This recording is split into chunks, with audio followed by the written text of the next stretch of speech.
my name is Amy. I'm glad you spared time. Welcome to this channel. I am a mother of two without a nanny and hustling through being a mother, a wife, a full-time job to look for money.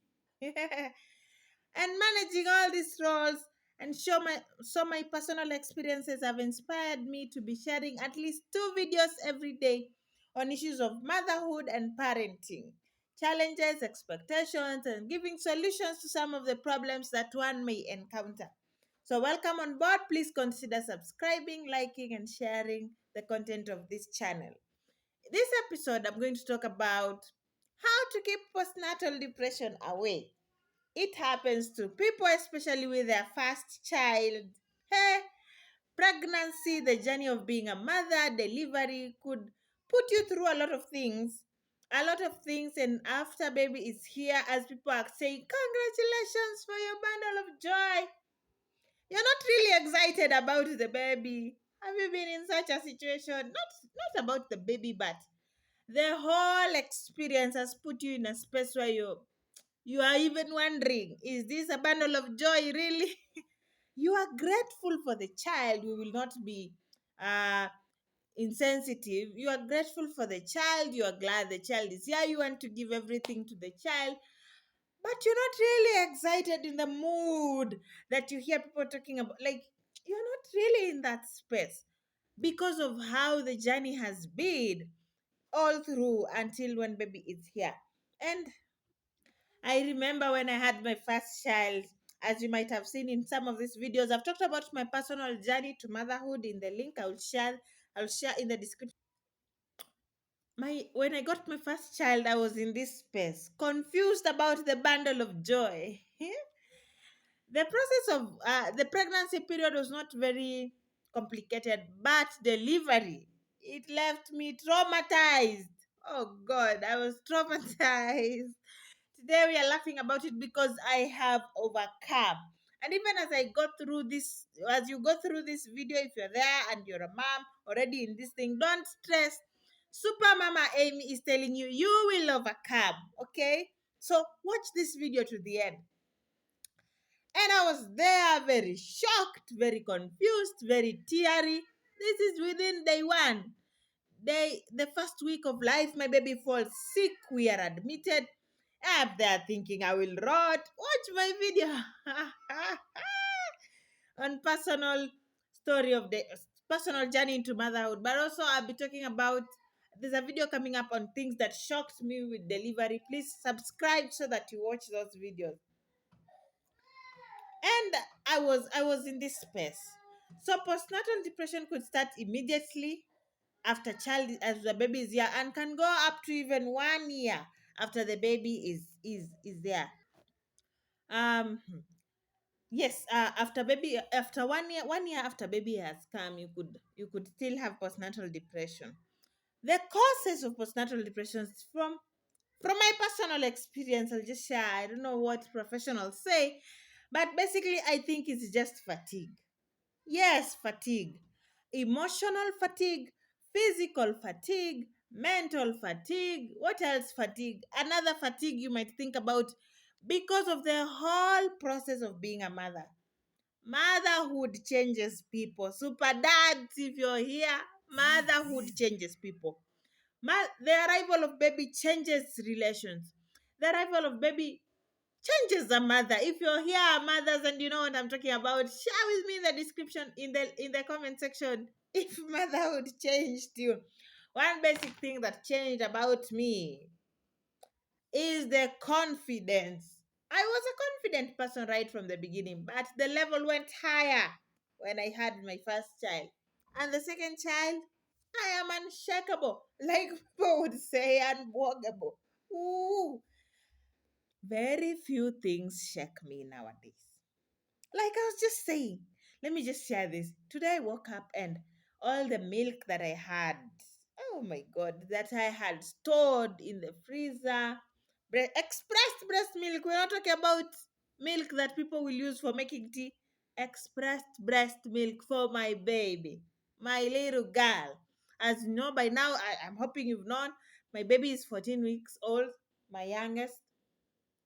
And I have been storing milk for some time just for emergency. Watch my videos on how expressing breast milk has helped me. And definitely you'd want to watch storing breast milk to just get a glimpse of that. All this milk, dear people, in the freezer, defrosted.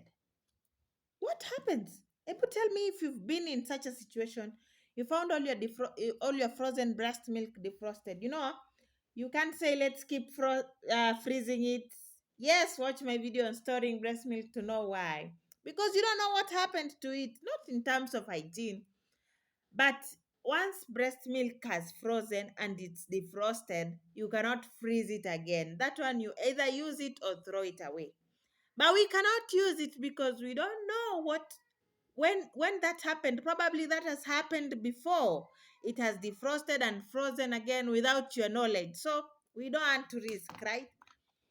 Anyhow, such a thing would cause a heartache. Why?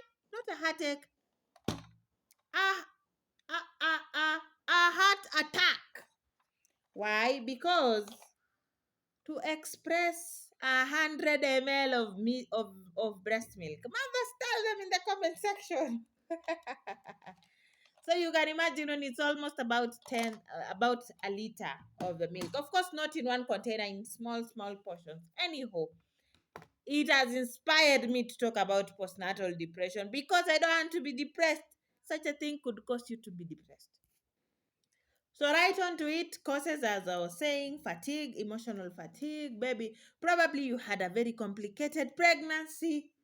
Oh God, you are just waiting for this child to come. And even after the child comes, you're not really excited because of the complications you had.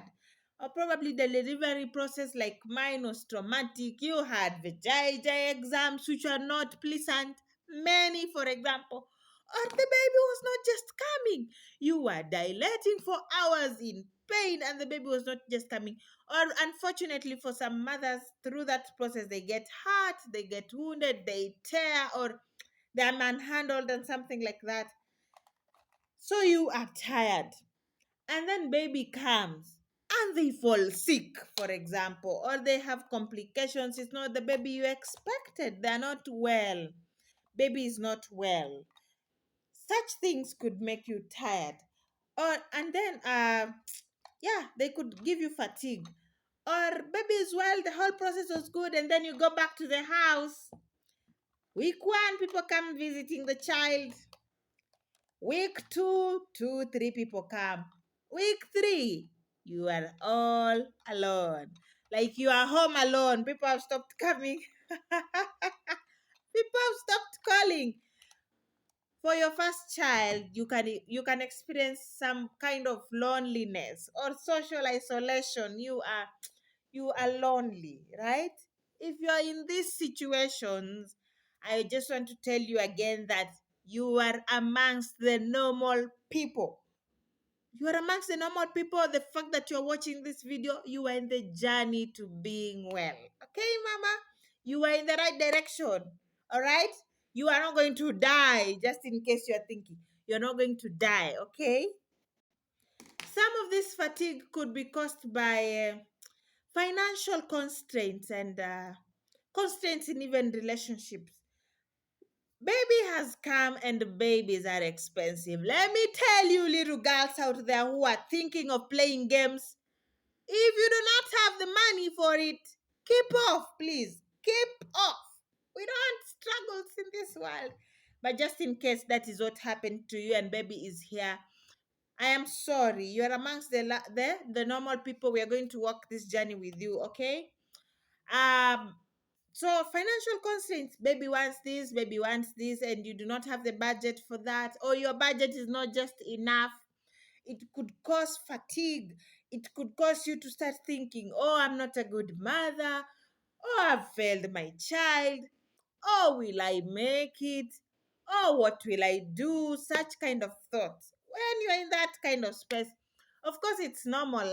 It's normal for such things to happen to ladies in the process of delivery. We'll be talking about symptoms. But just in case these symptoms are causing you not to perform your normal duties, that's when you know you're in postnatal depression. I'll be sharing these things in few seconds. Okay.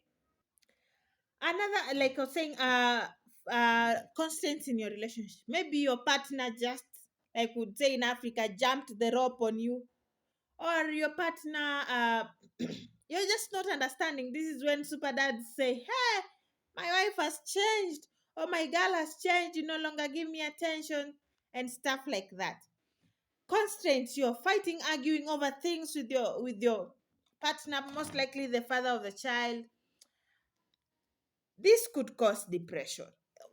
These are all causes. They are valid causes. Don't feel like, oh, this is not a valid thing. And of course, the complications that come with baby, like you are too busy to even think about yourself, to even have enough rest. Of course, during the first month of life, baby is here, you can forget sleep.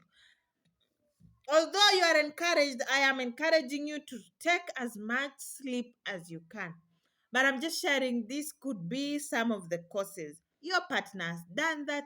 You are busy. The house needs attention. If you have other children, it's all wayward, all on you. Super Mama Amy has braved that stage and has tips and things that you could do to avoid such a state. Or if you're already in this state, things that you could do to get yourself out of it. But what are some of the symptoms? I'm sorry, guys, my children need my attention. So I'm going to talk about symptoms in the immediate next video. So stay around to watch symptoms and what you could do to avoid postnatal depression. It's a whole topic. We cannot just complete it in one, okay? So see you in the next one. I'll be shooting as soon as I attend to my kids. Okay, bye. Thank you for your time. I hope you've learned one or two things on causes of postnatal depression. Now you know what to watch out for. Okay.